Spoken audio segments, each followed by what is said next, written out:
En el primer servicio estuvimos orando por una joven de esta iglesia que tuvo un llamado misionero. Ella es Erika Tobar, quien ha cumplido sirviendo al Señor con nosotros en la isla de Tierrabomba, en una comunidad llamada Boca Chica. No sé si algunos conocen Boca Chica, pero ella ha servido ahí con nosotros. Mi esposa y yo llegamos hace 21 años aquí a Cartagena con 2 maletas. Mi esposa es norteamericana, yo soy mexicano. Pero hace 30 años yo tuve un llamado a servirle al Señor. Y siempre pregunté al Señor, ¿qué quieres que haga? Yo estoy dispuesto a servirte donde sea. Y bueno, me trajo a este país tan querido. Hoy en día Colombia es mi segunda patria. Colombia me ha adoptado. Es más, mire, yo he vivido aquí casi 25 años. Viví 3 años y medio en Bogotá y aquí tengo 21 y medio, casi 25 años. Y yo salí de México cuando tenía 23, o sea que yo he vivido un poco más en Colombia que en México. Así es que usted sabrá, por mucho que digan que yo soy mexicano, yo creo que yo tengo un corazón bien colombiano, ¿verdad? Y desafortunadamente, por un lado, llegó el tiempo de partir. Hay que escuchar al Señor cuando el Señor nos habla. Y el viernes pasado, la comunidad nos hizo una fiesta muy especial para despedirnos a mi esposa y a mí. Llegó a terminarse un capítulo más de nuestras vidas, ¿verdad? Hemos sembrado aquí en Colombia, no ha sido fácil, pero hemos pasado tiempos tan agradables y tan hermosos. Nos ha tocado ver de todo, desde política, todo lo que ha sucedido, hasta ver cómo la iglesia ha crecido, ha cambiado, ver jóvenes involucrarse en el campo misionero. Y déjeme decirle, esta iglesia invirtió en buena tierra. Hace 20 años hubo muchos jóvenes de aquí, por si algunos de ustedes son nuevos y no se han dado cuenta, pero hace 20 años esta iglesia sembró algunos jóvenes en el campo misionero y yo fui tan bendecido de poder tener como fundador en Boca Chica de nuestros proyectos a esta joven de aquí. Y sé que hay algunos otros en otros países, pero de aquí salieron semillas que han dado buen fruto y deberían de sentirse orgullosos por ello, ¿sabe? Por si había alguna pregunta hacia dónde va parte de su dinero, déjeme decirle una cosa. Siempre va a haber alguien que a lo mejor tenga malos pensamientos, pero cuando usted diezma, cuando usted ofrenda, una parte de estas ofrendas va hacia el campo misionero. Y usted ni cuenta se da. ¿Sabe por qué estoy aquí? Se dice que el evangelio es gratis, pero llevarlo cuesta, ¿eh? El hecho que yo esté aquí con mi esposa es porque alguien me tiene que sostener. Cierto, yo dependo de Dios, dependo de su fidelidad, pero Dios ha tocado el corazón de personas como de iglesias que me sostienen hoy en día. Y eso no es fácil, no es un salario, pero Dios siempre cuida de sus hijos, ¿verdad? Hay veces, como decimos en México, hay veces que el pato nada y hay veces que ni agua bebe. No sé si me entienda. Hay veces que nos da hasta el regalo de poder salir a comer a un buen restaurante, como hay veces que hay que echarle más agua a los frijolitos, ¿verdad? Para que alcance. Pero Dios siempre cuida de uno. Y usted se preguntará, ¿pero cómo un misionero trae un carro y un traje? Bueno, porque Dios cuida de uno. Yo le puedo asegurar que mis trajes nunca me he comprado uno yo solo. Yo tengo una fan número 1 detrás de mí y es mi suegra. Ella siempre me dice, hijo, ese traje ya te queda apretadito, véngase. Y pues me compra 1 o 2. Llego a casa y tengo un hermano que me dice, Jorge, te compré un reloj. Oye, no, te compré un reloj y hablé para que te compres un traje. O sea, siempre Dios cuida de sus hijos, de una u otra manera. Y no solamente de los misioneros, ustedes también, ¿cierto? Entonces, hoy, después de 21 años, yo quiero agradecer a esta iglesia por haber sembrado en tierra buena. De verdad, me voy muy feliz de este país porque tuve el respaldo de esta iglesia. Y yo sé que en esa época estaban tu mami y tu papi, unos hermanos excelentes. Tengo el regalo de verlos hoy en día aquí, que está el hermano Sánchez con su esposa, y fueron increíbles personas. Los que no los conocieron, invirtieron en el campo misionero. Y sabe una cosa, usted y yo podemos invertir en, ¿cómo le llaman aquí eso de las pirámides que son malísimas? Por cierto, puede invertir en el banco, puede invertir en varios lugares, pero uno nunca sabe. Mañana le dicen, quebró el banco, se escapó el hombre que tenía la empresa y se perdió toda su plata. Pero algo que le voy a decir que nunca se le olvide es que cuando usted y yo invertimos en el reino de Dios, ahí nunca vamos a perder. Nunca. La Escritura dice que el Señor nos devolverá y al 100 por uno. Cuando usted ha dado un peso, cuando usted ha dado una ofrenda, espero que nunca le haya dolido, porque esa ofrenda siempre fue para el servicio del Señor. Y yo he sido beneficiado de ahí. Por 30 años sirviendo al Señor, 25 en Colombia. Cumplimos el año, hace unos meses, 27 años de casados. Quería presentar a mi esposa, la tengo ya sentadita al fondo. Su nombre es Karen, ella es americana, Karen Wicks Silva, un apellido muy mexicano, ¿no? Una mujer fiel que me ha acompañado pues por 27 años. No voy a predicar sobre eso, pero quería tocarlo porque es importante para mí.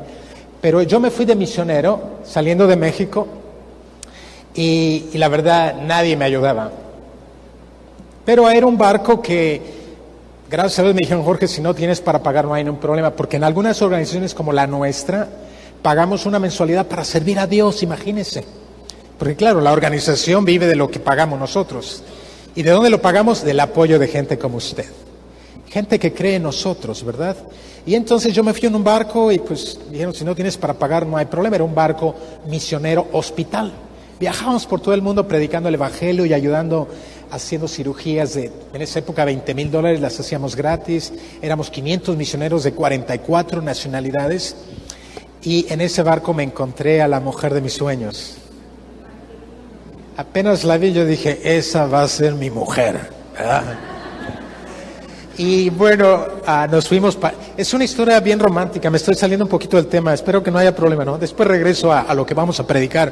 Pero porque es bonita, me encanta el romance, me considero romántico para aquellos solteros, ¿verdad? Los voy a animar esta mañana. Y también para los que ya tienen edad y tienen a su esposa ahí por 30, 40 años, pues que esta tarde, ¿verdad?, tengan una tardecita romántica y a lo mejor se salen a comer por ahí. Y bueno, ya no digo qué pase después, ¿verdad? Pero conocí a mi esposa cruzando el océano para el Atlántico. Imagínense qué tipo de romance, ¿verdad? Cruzamos el Atlántico, llegamos a Europa. Y bueno, ella estaba haciendo una escuela de misiones mientras yo trabajaba en las máquinas, y entonces le toca irse a Turquía y a Grecia a predicar el evangelio. Y yo me quedé en el barco, ¿verdad? Entonces hablábamos de matrimonio y todo esto. Entonces cuando ella regresa a Estados Unidos, le dice a su mamá que se va a casar, pero que se va a casar con un mexicano. La relación entre México y Estados Unidos no es la mejor. Yo no sé ustedes, pero casi siempre entre vecinos no nos queremos, no sé por qué, pero tenemos problemas con vecinos. Y los mexicanos no gustamos mucho de los americanos, ¿verdad? Ni ellos de nosotros. Y de repente mi esposa dice a su mamá que se va a casar con un mexicano. Estudiaba en la universidad, la mamá le pregunta: ¿pero y qué vas a hacer? Y ella dijo: me quiero ir a Colombia, imagínense. Se va a casar con un mexicano que nadie conoce y se viene a Colombia a servir al Señor. Es que imagínense, la mamá estaba muy feliz, ¿verdad? Y un día me llaman por teléfono mientras yo estaba en Copenhague, en Dinamarca. Y me llama por teléfono y me dice: señor Silva. Y yo le digo: sí, a la orden.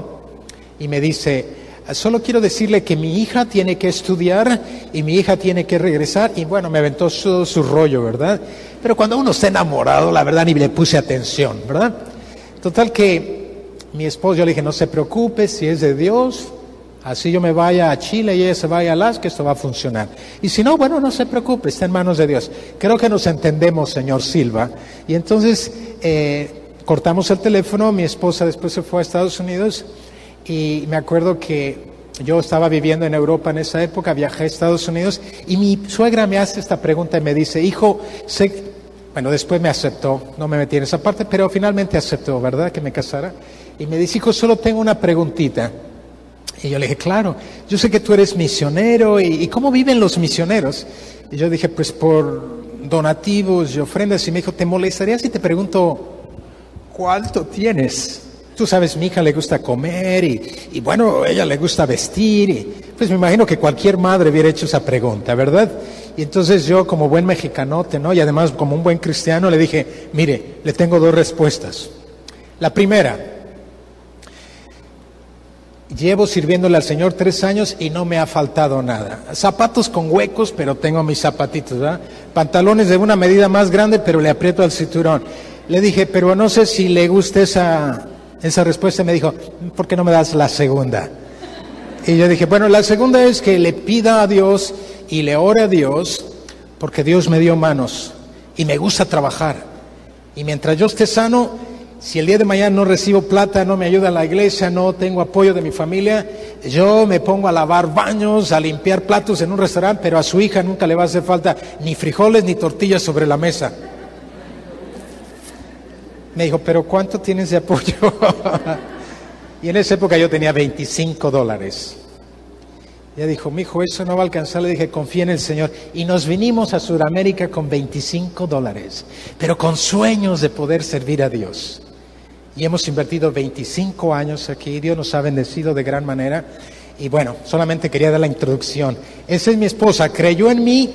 O sea que por dinero no se casó, eso sí queda claro, ¿no? Por platica no se casó. Y hasta el día de hoy Dios nos ha bendecido, ¿verdad? Demos gracias al Señor. Vamos a orar. Vamos a entregar este tiempo al Señor, porque yo sé que Dios nos va a hablar, ¿vale? Abran sus corazones. Si usted llegó en esta mañana un poquito como incómodo, inseguro, déjeme decirle que no es una coincidencia que usted esté aquí. Hay un propósito para usted. Vamos, acompáñeme en oración. Padre, te damos gracias por esta mañana. Señor Jesús, gracias porque hasta aquí nos has bendecido, nos has ayudado. En esta mañana, Espíritu Santo, oramos para que tú tomes lugar en esta hermosa iglesia. Padre, pido que toques los corazones de mis hermanos. Ve trabajando en ellos mientras vas compartiendo tu palabra, para que podamos recibirla en nuestro corazón. Ve preparándolo. Y lo más importante, Señor, que cuando salgamos de este lugar, salgamos con un corazón nuevo, libres de cualquier carga, y que podamos entender que tú nos amas de gran manera, Señor. Yo entrego esta mañana en tus manos, en el nombre del Padre, del Hijo y del Espíritu Santo. Y el pueblo del Señor dice, amén. Bueno, esta mañana vamos a hablar un poquito, hablan sus Biblias, por favor, ahí donde están, sobre una historia muy triste, pero que al final deja un precedente muy importante. Y se encuentra en el libro de Mateo, el Evangelio de Mateo, capítulo 27, versículo 15. Y vamos a leerlo desde aquí donde estamos, ¿verdad? Dice, ahora bien, en el día de la fiesta, acostumbraba el gobernador soltar al pueblo un preso, el que quisiesen. Y tenían entonces un preso famoso. Ponga atención en esta frase porque la vamos a repetir. Tenía entonces un preso famoso llamado Barrabás.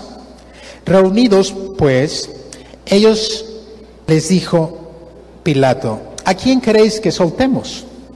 ¿A Barrabás o a Jesús llamado el Cristo? Porque sabía que por envidia le habían entregado. Grábense nuevamente esta palabra, por envidia le habían entregado. Vamos a ver quién entregó a Jesús por envidia, ¿verdad? Y estando él sentado en el tribunal, su mujer le mandó decir, o sea, Pilatos está sentado en el tribunal y su mujer le manda decir, no tengas nada que ver con ese justo. Ponga atención la palabra justo. La mujer de Pilatos lo conoce y lo reconoce como un hombre justo a Jesús, ¿verdad? Porque hoy he padecido mucho en sueños por causa de él. Pero los principales sacerdotes y los ancianos persuadieron a la multitud que pidiese a Barrabás y que Jesús fuese muerto. Y respondiendo el gobernador les dijo, ¿a cuál de los dos queréis que os suelte? Y ellos dijeron, a Barrabás. Pilato les dijo, ¿qué pues haré de Jesús llamado el Cristo? Todos le dijeron, sea crucificado. Y el gobernador les dijo, ¿qué mal ha hecho este hombre? Pero ellos gritaban aún más diciendo, sea crucificado. Viendo Pilatos que nada adelantaba, sino que se hacía más el alboroto, tomó agua y se lavó las manos delante del pueblo diciendo, inocente soy yo de la sangre de este justo. Vuelve a reconocer que él es justo, ¿verdad? Allá vosotros. Y respondiendo todo el pueblo dijo, su sangre sea sobre nosotros y sobre nuestros hijos. Esta es una historia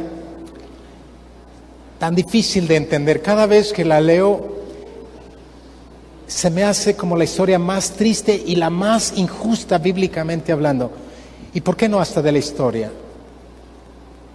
¿Alguna vez usted ha vivido una injusticia? Yo creo que todos. O conoce a alguien que le comentó algo sobre una injusticia. Pienso también una vez más que todos lo hemos vivido, ¿verdad? Pero ¿qué piensa usted cuando supo de una injusticia o le está pasando una injusticia? ¿Qué es lo que piensa usted en ese momento? En el primer servicio me dieron algunas opiniones que en verdad eran correctas. Algunas personas me dijeron que les daba rabia. ¿A cuánto nos da rabia cuando escuchamos de una injusticia? ¿Cuántos nos sentimos impotentes cuando vemos algo y no podemos hacer? Habemos algunos que nos identificamos, ¿verdad? Hay muchas respuestas hacia esto, pero todos tenemos un sentir y no es halagador, nos da rabia, nos enojamos, nos frustramos. Lo mismo pasó en este caso con Jesús. ¿Sabe una cosa? La semana pasada yo estaba en Boca Chica y estaba haciendo todos los preparativos porque el viernes que pasó, nosotros entregamos ya el ministerio a nuevos líderes. Es duro, es muy duro porque a veces uno tiene pensamientos como no sé si van a tener la misma visión, no sé si van a tener el mismo amor, no sé si van a entender, a cuidar, y hay tantas cosas que uno piensa, pero también es cierto que llega el momento donde Dios le dice a uno que tiene que partir y hay que aceptarlo, porque también tiene cosas nuevas para uno, ¿verdad? Vendrán nuevas generaciones, nuevas ideas, nuevas visiones, y en el transcurso de esa semana yo estaba muy ocupado, pero había una persona, yo no la conocía en Boca Chica, como tuvo mi ¿cómo se llama? Messenger, los que están familiarizados con esto. La verdad no sé cómo lo hizo. En Boca Chica todo el mundo se conecta conmigo y me decía, pastor, quiero hablar con usted. Y yo la verdad estaba muy ocupado, pero insistía, me urge hablar con usted. Finalmente le dije, Erika, algo debe estar muy fuerte ahí, entonces la voy a aceptar. Vino a la oficina y me dijo, yo lo conozco a usted desde que tenía 13 años y hoy en día tengo 33, lo conozco desde chiquitita. Y dije, mira, yo la verdad no me acuerdo de ti, qué pena. Dijo, bueno, ya pasó tantos años, pero me urge hablar con usted. Y dije, bueno, bienvenida, ¿en qué le puedo ayudar? Y quiero ser muy cuidadoso porque son cosas muy privadas, solo quiero comentar algo que me hizo sentir mucha rabia y que sentí que era un acto de injusticia. De la misma manera que Jesús lo vivió cuando lo llamaron, ¿verdad?, ante el tribunal para ser juzgado. Y me comentó que estaba cargada. Había pensado en matarse, en suicidarse. Y tenía mucho rencor hacia su madre, porque su madre, cuando ella tuvo 13 años, la vendió ahí en Boca Chica por $500,000 a un hombre adulto. Yo pensé que esto solo sucedía en películas o telenovelas, pero escucharlo es algo difícil. Y yo tuve una rabia hacia la madre de ella y me comienza a comentar cómo su madre la maltrata, siempre le ha dicho que nunca fue bien recibida, que la odia desde que estaba en el vientre de su madre, y empieza a llorar y a abrir su corazón, y se me hizo un acto de injusticia terrible, como cuando los soldados iban a Boca Chica, ella metía a los soldados en su casa para que le pagaran para tener relaciones con su hija y poderse sostener, y la hija pagaba todo el precio. Entonces yo sentí que era una de las injusticias más grandes. Pero en esos días yo había tenido un devocional con Erika por la mañana y estudiamos Mateo 27. Y me acordé y pensé, Dios mío, la injusticia no solamente viene desde el tiempo de Jesús, obviamente desde mucho antes, pero 2000 años después todavía seguimos viendo tanta injusticia en el mundo. Y seguramente usted y yo. Hace 15 días yo venía para el centro, tenía una cita, sí, ir al banco, y yo vivo en Turbaco, donde tienen su casa, cuando menos por 3 meses más. Y venía manejando y ahí por la entrada a Ceballos se paró todo el tráfico y detuve mi carro y en cuestión de segundos sentí un estruendo, pero mi cuerpo se balanceó hacia el frente y la verdad me desmayé. Yo desperté pensando qué pasó y resulta que un furgón me había golpeado por atrás y mi carro quedó destruido la parte trasera. Algunos lo van a ver porque lo tengo parqueado aquí. Gracias a Dios funciona porque no me golpeó el frente. Gracias a Dios yo terminé en el hospital, pero no fue nada grave. Y en casi un mes estoy detrás de los seguros para que me paguen y me han puesto obstáculos por donde quiera. Y otra vez pensé, qué injusto, ¿no, verdad? La empresa que me pagó está asegurada con Sura. Sura es una empresa seria y no me quiere pagar. Y pensé, injustos, son injustos.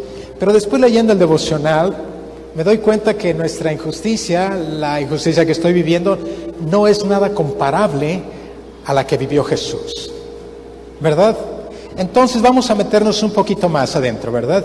Tenemos dos hombres, aunque la Biblia habla de que llevaron a varios, no sabemos los nombres, algunos libros mencionan dos hombres más con Barrabás, porque al final, cuando Jesús toma el puesto de Barrabás, hay dos hombres que también habían sido llamados y están crucificados, ¿verdad? Entonces se supone que eran tres personas las que pasan al frente o las que llevan ante el tribunal, pero la Biblia se enfoca en los evangelios solamente en Barrabás y en Jesús. Entonces vamos a analizar por qué se dice que es un juicio tan injusto.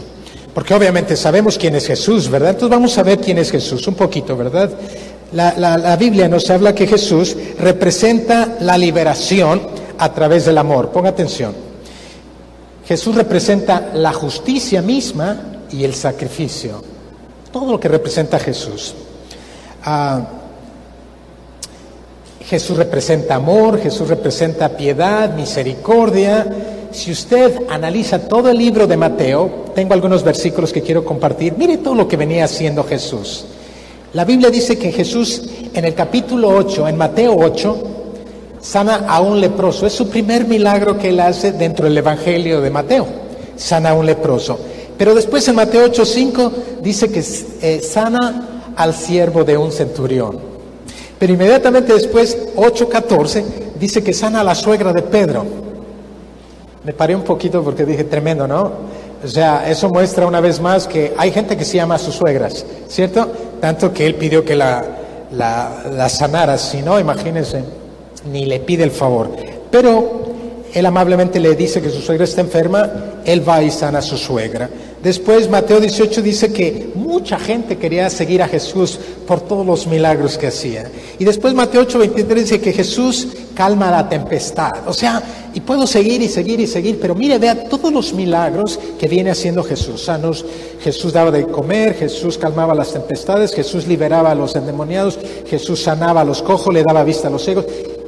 Jesús estaba haciendo cantidad de cosas hermosas al pueblo. Yo que viví 21 años en un lugar como Boca Chica, déjeme decirle, en un pueblo tan pequeño uno ve cuando alguien hace cosas. Uno se da cuenta. Imagínese usted, no hay un médico, difícilmente había médico, y de repente ven que hay un hombre que sana, los que no creían que era el Hijo de Dios. Oiga, pues yo no lo sé usted, pero aunque yo no hubiera conocido a Jesús y sé que el hombre sana y tengo a mi suegra, a mi hijo, a mi esposa enferma, yo lo sigo y hago lo que sea necesario. Eso sucedió con la mujer del flujo. Recuerdan que llevaba 12 años con flujo de sangre y vio que iba Jesús pasando y no le importó. Corrió, se metió entre la gente y dijo, si tan siquiera pudiera tocar el manto de este hombre. Y lo hizo y quedó sana. Había muchos seguidores detrás de Jesús. La gente quería seguirlo. Ese es Jesús. Después vamos a ver el caso de Barrabás, porque tenemos un juicio ahí, ¿verdad? Vamos a ver quién era Barrabás. Mateo 27:16. ¿Recuerdan que les dije que pusieran atención en la palabra ladrón? Vamos a ver qué dice. Y tenían entonces preso a un famoso preso. Entonces, Barrabás es conocido como un famoso preso. Ahora, cuando la Biblia habla de un famoso preso, no habla de cualquier preso. Yo comentaba a mi esposa que podemos hablar de un cocinero, pero no famoso. Podemos hablar de un artista, pero no es famoso. Podemos hablar de un médico, pero no es famoso. La palabra famoso significa de alguien que viene haciendo cosas o buenas o malas, pero eso le da fama. Usted puede recibir fama haciendo cosas buenas como también haciendo cosas malas. ¿Conoce a alguien que tenga fama de hacer cosas malas? Claro, todos conocemos. Hay ladrones, políticos, en fin. Entonces la Biblia nos dice que Barrabás era un famoso preso, ¿verdad? Posteriormente, en Marcos 15:7, nos dice, vamos a Marcos 15:7, por favor, los que tengan su Biblia. ¿Y qué nos dice Marcos 15:7? ¿Ya están listos?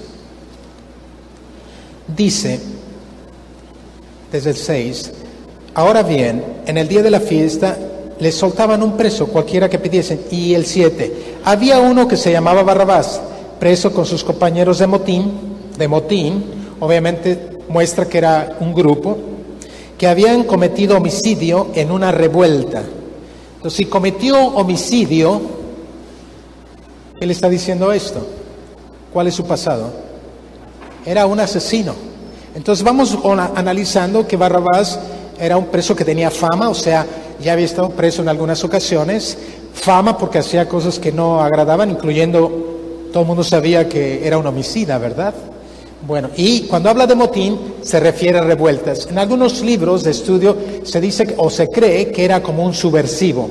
Recordemos que en esa época Israel o la antigua Palestina estaba tomada bajo el Imperio Romano, ¿cierto? Por eso aparece en los romanos y Pilatos, que hay gente que pregunta, ¿qué hacen los romanos ahí?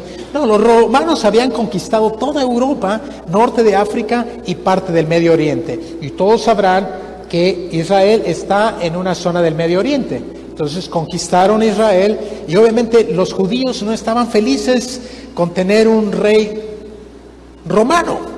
Ellos querían tener su rey y esperaban al Mesías. Entonces había mucha gente como Simón el Celote, que se dice que los celotes también eran unos subversivos. Había personajes, individuos que estaban buscando levantarse en armas en contra del Imperio Romano. Ahora, el Imperio Romano lo sabía, ¿y qué hizo el Imperio Romano?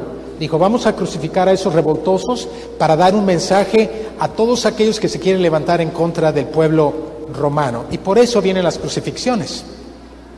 Esto no era una tradición judía, era una tradición romana.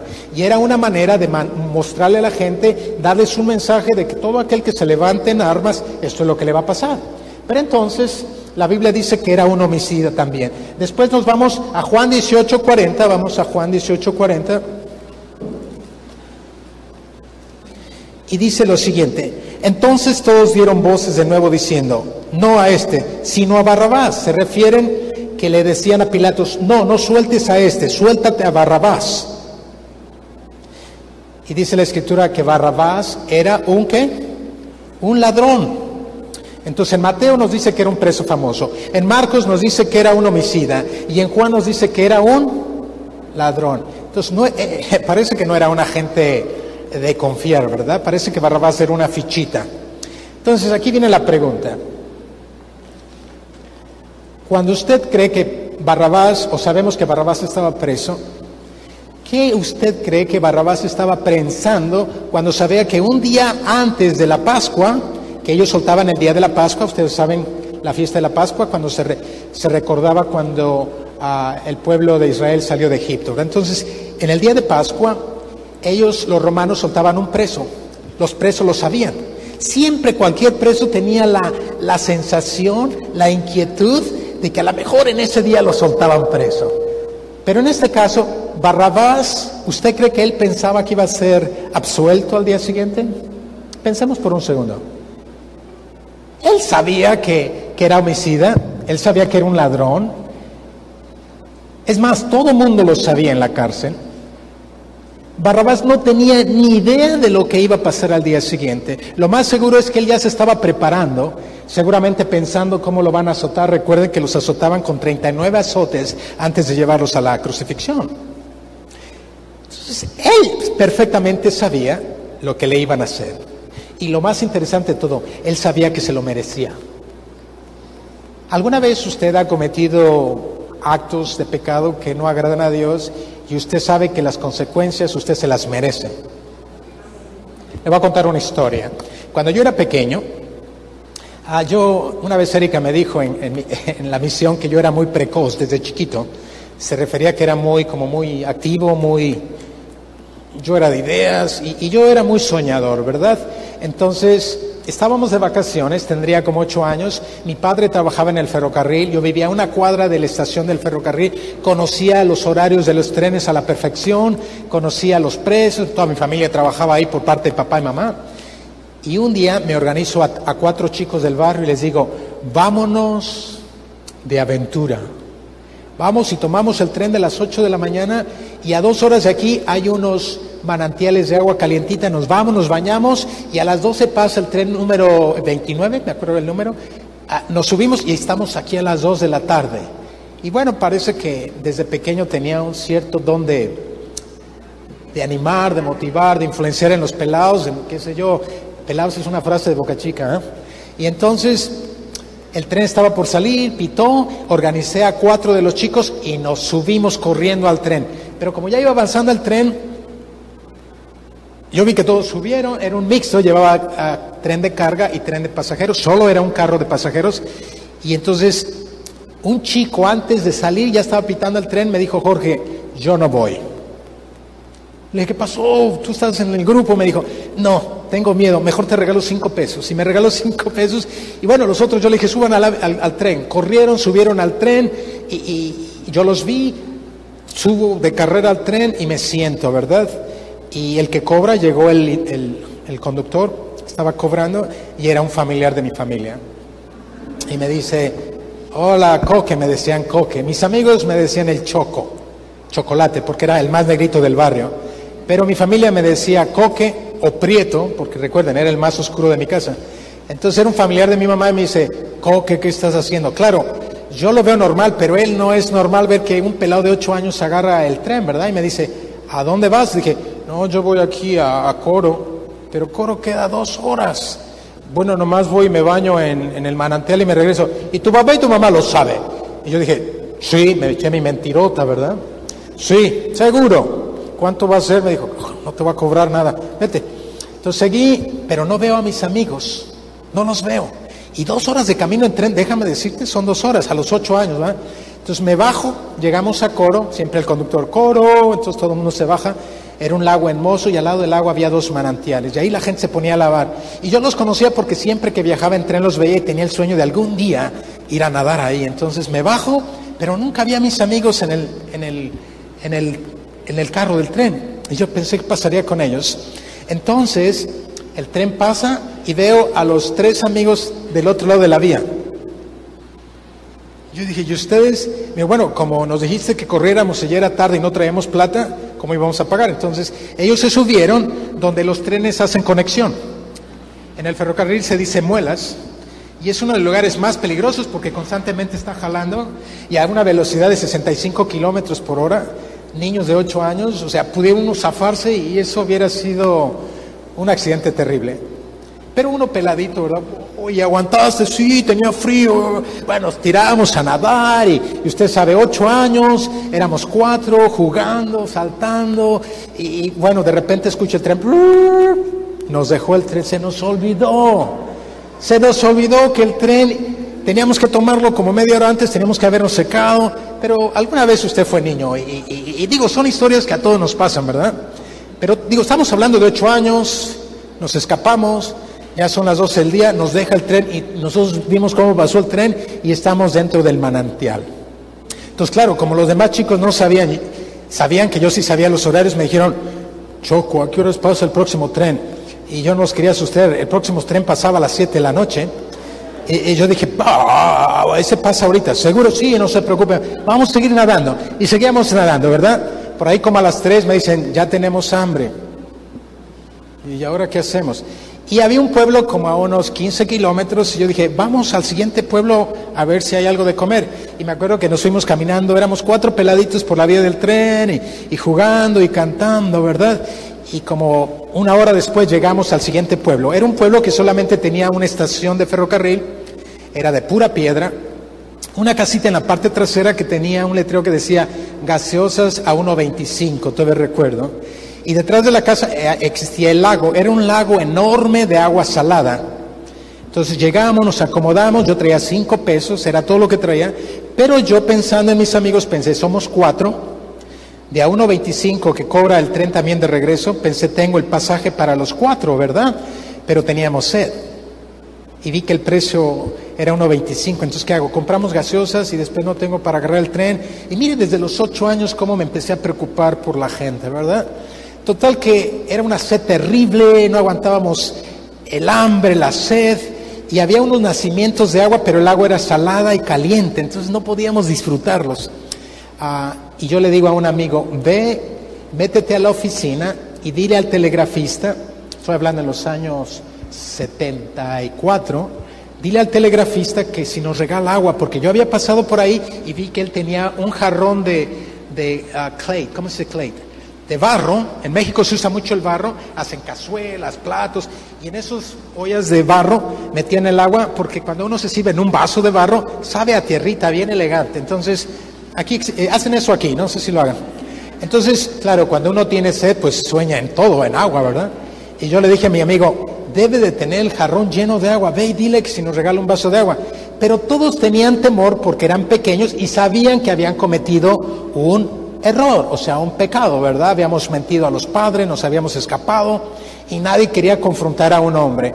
Y me decían, pues tú ve y yo no vaya, no sé. Y mientras estábamos yendo se está oscureciendo y el hombre sale de la estación del ferrocarril, cierra la puerta, antes de cerrar la puerta, saca el jarro de barro y en la vía del ferrocarril vacía el agua y de verdad yo la vi de color rojita, yo creo que era de sandía. Pero era por la sed que yo tenía y claro, yo me puse bravo y le dije a los chicos, debieron haber ido, no, que nos da miedo. El hombre mete su jarrón, cierra la puerta, se pone un gabán típico bien mexicano y su sombrerote y se subió a su caballo y se va y deja la estación del ferrocarril sola. Entonces viene la noche y ellos preguntando, ¿a qué horas pasa el ferrocarril? Yo dije, ya no tarda en pasar. Papá me había enseñado que siempre pusiera el oído en el riel del ferrocarril y yo podía escuchar a distancias muy lejanas si el tren venía. Entonces yo para mantenerlos tranquilos les decía, ¡ah, ya viene! Y todos ponían el oído ahí. ¿Dónde? Y yo dije, como en unas 2 horas. ¡Ah! Y a las 2 horas, a las 9 de la noche nuevamente, y el tren y yo, ya viene, en 1 hora. Las 10 de la noche no pasaba el ferrocarril, las 11 de la noche, y a las 12 de la noche era un frío terrible, un bombillito, no había nada alrededor, los alacranes, ¿cómo le dicen aquí? ¿Alacranes? Los escorpiones, por todas partes y todos con miedo, un frío terrible, no habíamos comido, y de repente como a 50 metros vemos una fogata. Y yo dije, vamos a la fogata, y nos acercamos los 4, y estaba una señora con un rebozo, no sé si, un rebozo, son palabras mexicanas, en la cabeza de las mujeres, y estaba moviendo la fogata.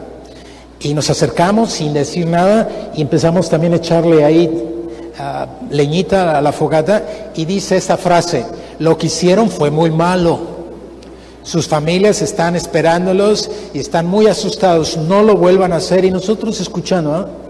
Después nos dio medio sueño y como a la 1 de la madrugada yo puse nuevamente el oído y ahora sí escucho el tren. Y despierto a los demás y les digo, el tren viene, y ellos vienen. Digo, no, ahora sí viene. Y escuchamos el silbido del tren. Pongan atención a la historia porque de eso continúa la enseñanza. Así es que imagínense, había pasado desde las 8 de la mañana, es la 1 de la madrugada, 4 peladitos de 8 años, y yo estaba feliz, ¿verdad? Entonces el tren viene y empieza a tirar, pone los frenos, pero como todo es de metal, veíamos las chispas por todos lados y nosotros, pero asustadísimos. Si usted me pregunta qué pasó con esa señora, hasta hoy en día no sé quién era, no sé qué pasó, nadie se acuerda excepto que nos dijo lo que nos había dicho, ¿verdad? Subimos al tren, pero corriendo, bajaron algunos pasajeros y el tren venía tan lleno de gente parada, ¿verdad? Y mucha gente traía canecas con almejas de la laguna y nos sentamos. Y yo pensé, Dios mío, no sé si vayan a subir el precio, no traigo suficiente, nos vayan a bajar, venía bien preocupado. Y resulta que quien venía cobrando era un medio hermano de mi mamá. Bueno, mi familia eran los ferrocarrileros, entonces, claro, me ve a la 1 de la mañana, yo no sé usted, pero si yo lo encuentro a usted de 40 años a la 1 de la mañana, bueno, pienso a lo mejor salió a la farmacia, ¿verdad? Quiero pensarlo mejor. Pero un niño de 8 años, entonces me pregunta y me dice, Prieto, y era bravo, ¿qué haces aquí a esta hora? Y yo dije, bueno, vine a Coro a bañarme. Sí, pero eso es en el día, mira qué hora es.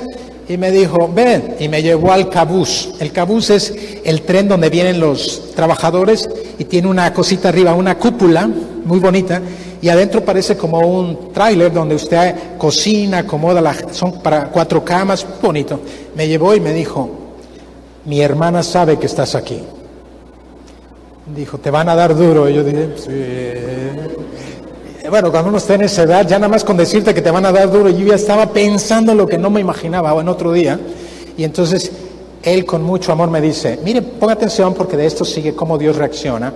Pero me dijo, ¿ya comiste? Y yo dije, no. Me dijo, espérame, ahorita vengo. Se va y él tenía medio costal de mangos verdes ahí que no sé, alguien se los regaló. Y cuando vi que se fue, yo agarré uno y me lo comí, pero el mango más rico que me he comido en mi vida. Y entonces él regresó y me metí el mango a mi pantalón y me dice, ¿estás bien? Y yo, Y le digo, oiga tío, hay 3 cuates ahí que no han comido, salieron, te trajiste a 3 más. Y yo, bueno, yo no los traje, ellos se vinieron. Y le dije, ¿será que también los puede alimentar porque están igual que yo? Dijo, bueno, pásalos. Nos llevó, nos cocinó para los 4 y comimos de lo más rico a la 1 de la mañana. Nos subimos a la cúpula y veníamos los 4, pero felices. A las 3 de la mañana, cuando ya vamos llegando a nuestra ciudad, pues nosotros bien felices viendo, ¿verdad? Y yo veo como 20 personas a la orilla del tren. Estaba una escuela con luces, muchas luces, entonces yo podía ver muy bien. Y le digo, a un chico le decíamos el collón. Collón significa llorón. Le digo, oye, collón, creo que es tu familia. ¿Dónde? Y claro, apenas los ve y uno de ellos tiene una varota así. Y entonces él comienza a llorar y me dice, ¿qué hago? Le digo, pues bájate, tírate, ¿no? O sea, ya el tren viene disminuyendo la velocidad porque solo era la curva y paraba en la estación. Entonces, claro, cuando ya vamos llegando, él se tira y pobrecito rodó y cayó ahí frente a su familia. Y yo pensé, Dios mío, le van a dar duro aparte de los golpes que se dieron. Entonces quedábamos 3, ¿verdad? Ya cuando el tren va más despacio para llegar, yo dije, vamos a bajarnos una cuadra antes para llegar por aquí, ya quedamos más cerca de la casa. Hacíamos un shortcut, una cortadita. Y nos bajamos, ¿verdad? Y ahí venimos a las 3 de la madrugada con un frío y veo que mi familia está saliendo, solo mi hermana, pero las otras familias, como eran de la misma calle, van saliendo también, pero todos con una varita. Y yo comencé a llorar y me va a dar. Total que había un silbido en la casa y yo silbé y mi hermana dijo, ese es Jorge. ¿Dónde? Y los 3 veníamos con un frío, sucios. Acá vienen. Total que agarraron a los pelados cada quien su familia. Mi hermana me agarró, papá y mamá ya no vivían ahí, se habían mudado a la costa, que después unos años más nos mudamos. Y yo pensé, me van a matar, ¿Alguna vez usted peladito vivió algo así y sabe que le van a meter una pero con sabor, verdad? Y yo dije, me van a dar. No, yo venía pero terriblemente asustado. Y mire qué bonito es Dios, ¿verdad? Ahorita lo vamos a ver también. Mi hermana me pregunta, ¿cómo es posible que hiciste eso? Obviamente yo no voy a hablar, ¿verdad? Y me dice, ¿estás cansado? ¿Ya cenaste? Y me preparó, estos días no se me olvidan, unos frijolitos. En México los frijolitos son especiales, unas papitas con salsita y su carnita y un vaso de chocolate. Y me lo comí tan rico y yo dije, me está alimentando porque después me va a meter una pero sabrosa, ¿verdad? Y yo comiendo pero pensando en cualquiera, le pongo aquí, le pongo acá, ¿por dónde? Y me dijo, ya son las 3:30, vete a dormir, mañana hablamos. Y me subí a la cama y me acosté y empecé a comenzar a pensar en mis amigos. Y dije, a mí no me pegaron, a ellos les van a dar duro porque vi las varitas. Y al día siguiente no me quería levantar porque pensé en cuanto se levanten. Y ya estaba acostadito, eran como las 8 de la mañana y escucho el silbido. ¡Choco! Entonces me asomo por la ventana y eran mis 3 amigos vestiditos de blanco. Estaban ahí en la puerta. Entonces, claro, yo me levanté, me puse mi ropita y salí y les pregunté, ¿les pegaron? No, nadie. ¿No te pegaron? No. ¿Qué les dijeron? Que si ya habíamos cenado. Todos lo mismo. ¿Y qué pasó? No, nos acostaron y esta mañana nos bañaron, nos pusieron ropa y les dijimos que queríamos venir a verte y nos dieron permiso. Yo no sé usted, pero cuando nosotros cometemos pecados, cuando cometemos actitudes que no agradan a Dios, nos sentimos culpables, ¿cierto? Y sabemos y merecemos ser castigados, pero mire lo hermoso de esto. Barrabás era terrible. Él lo sabía, era un homicida. Ese día en la noche seguramente pensaba lo mismo que yo, me van a dar duro, me van a sacrificar, cómo me enterrarán los clavos, los azotes, cómo serán. Está pensando en todo lo malo, pero lo que menos piensa es que al día siguiente, en el tribunal, iba a haber alguien justo que por la presencia de él iba a ser liberado. No tenía ni la idea. Y seguramente eso ha pasado en nuestras vidas también. Muchos de nosotros en algún punto que no conocimos a Dios, o en el momento que estamos aquí, si hay alguna persona que todavía no conoce a Dios, pero que está viviendo una vida que no agrada a Dios, que ha cometido errores, que ha tenido cargando culpas sobre sus hombros, seguramente está pensando que merece castigo. Pero mira lo hermoso de todo esto. Él, sabiendo que merecía castigo, lo llevan al tribunal frente al justo, el hombre amoroso, misericordioso, que no había pecado, pero que cuando toman la decisión de soltar a Barrabás, él no se la creía. Digo, ¿usted cree que él iba a ser suelto? No, él sabía lo que había hecho. Él estaba imaginándose cómo le iba a dar de duro. Pero lo que no sabía es que el hombre justo que estaba ahí iba a ocupar su lugar. Y ese día, el día del tribunal, el día del juicio más injusto, quedó marcado para la historia, hasta hoy en día. Porque por la muerte de este hombre justo, Barrabás obtuvo la libertad. Igual que usted y que yo. Cuando nosotros llegamos aquí, a este mundo, llegamos con pecado, ¿sabía usted? La Biblia nos dice en Romanos 3:23, por cuanto todos pecaron, están destituidos de la gloria de Dios. Pero gracias que a la presencia de nuestro Señor Jesucristo, cargó con todos nuestros pecados. Y en ese día del juicio tan injusto, Él cargó y los llevó a la cruz. Recibió sus 39 azotes por nuestros pecados. Y su sangre derramada nos limpió de todo pecado. Yo quiero que usted reflexione en eso esta mañana. Y seguramente también en esta mañana usted está pensando, yo en verdad he visto tanta injusticia en mi vida, o he cometido tanta injusticia en mi vida, que siento una carga sobre mis hombros y no puedo ser libre. En esta noche, o en este día, le tengo buenas noticias. Jesús, al igual que hace 2000 años, Él está aquí presente. Y lo digo porque lo dice la Escritura.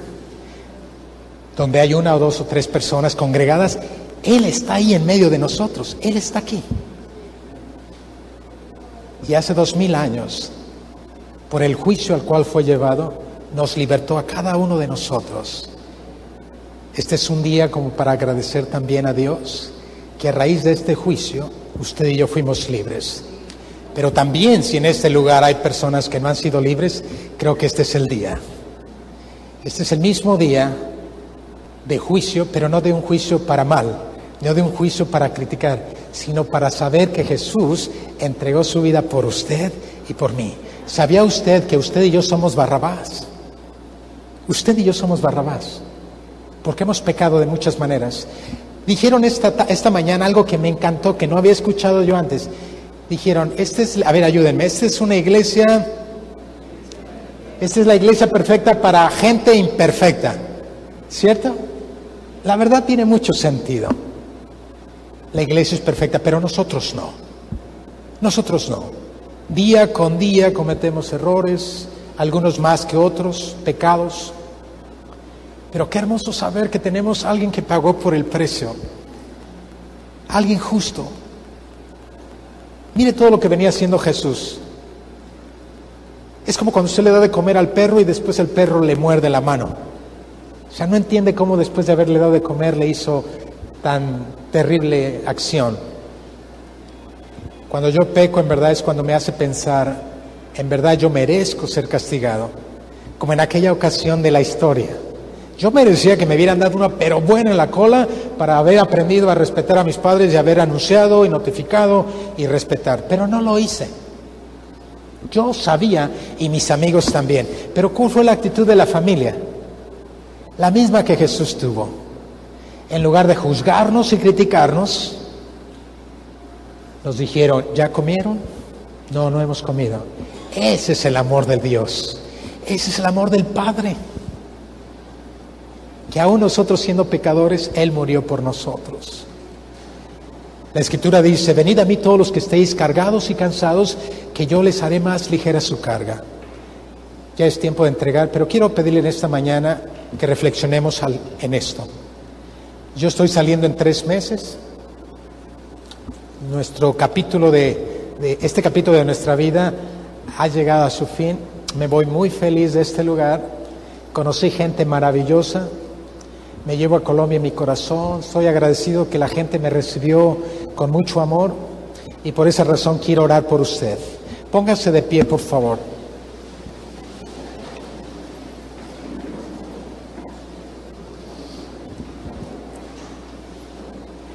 Obviamente yo no conozco sus pensamientos, No conozco sus vidas, pero Dios sí.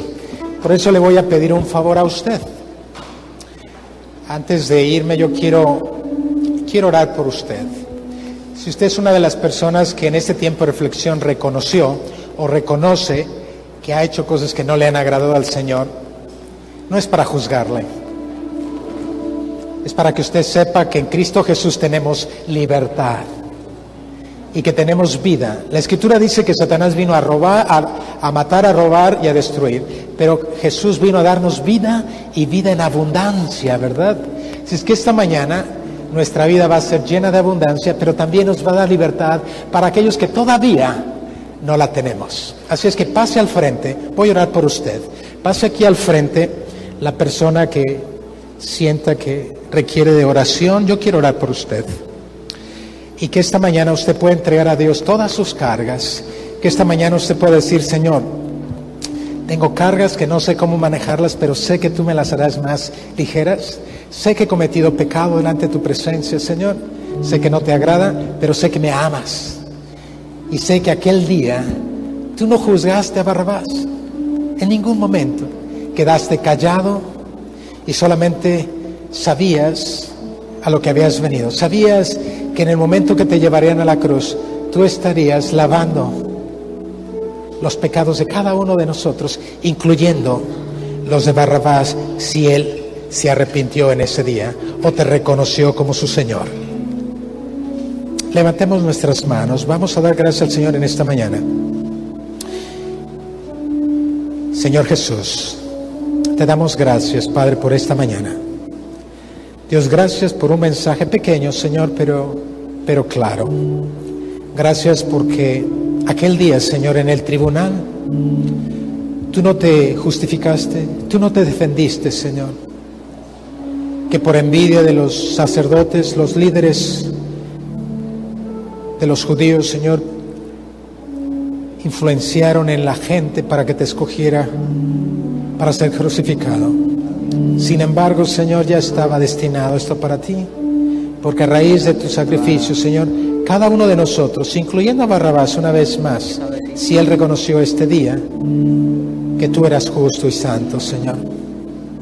Padre, gracias porque, como en el caso de Barrabás, que pudo ser libre sin merecerlo, tú lo hiciste. De la misma manera, Señor, en esta mañana, nosotros sin merecer, Señor, tu perdón, aún tú, Señor, nos has dado tu gracia que es un regalo inmerecido y que además también nos perdonas, Señor. Tal vez no lo merecemos, pero nos lo das y nos lo das como un buen regalo. Por eso oro en esta mañana para que los hermanos que están aquí al frente, Señor, puedan entender, aceptar y reconocer que tú eres nuestro Dios y que tú perdonas y quitas todas sus cargas, que ellos puedan llevar. Por aquellos que están sentados, que les dio pena venir por alguna razón, yo también quiero bendecirlos y declaro, Señor, una vida abundante sobre sus vidas. Te doy gracias, Señor, por lo que ellos significan para ti, porque nosotros, aún siendo Barrabás también, Señor, hemos podido reconocer. Por eso estamos aquí, porque no hay pecado, por más grande que hayamos cometido, que tú no puedas perdonar. Tu palabra nos dice en 1 Corintios 10:13 que no nos ha sobrevenido ninguna tentación que sea humana, porque tú, Señor, nos ayudarás y nos darás la salida para que podamos lidiar con este pecado, Señor, con la tentación. Dios, gracias por esta familia, por esta iglesia, por la visión que tuvieron hace tantos años de invertir en el campo tuyo, Señor, el campo misionero, por invertir en el reino tuyo, Señor. Yo los bendigo en esta mañana y te agradezco, Señor, por sus vidas. Sigue ministrando sus vidas al igual que los demás, y que podamos entender, Señor, que no hay pecado tan grande que tú no puedas perdonar. Gracias por darnos la salvación y por habernos limpiado de todo pecado. Gracias, Señor, por esas injusticias que nos has ayudado a quitarlas de nuestros cuerpos, de nuestras shoulders, de nuestros hombros, Padre. Gracias por ello. Una vez más te reconocemos en esta tarde, en esta mañana, como nuestro único Salvador. Gracias te damos en el nombre del Padre, del Hijo y del Espíritu Santo. Y el pueblo del Señor dice, amén. Que el Señor me los bendiga. Tomen asiento, por favor.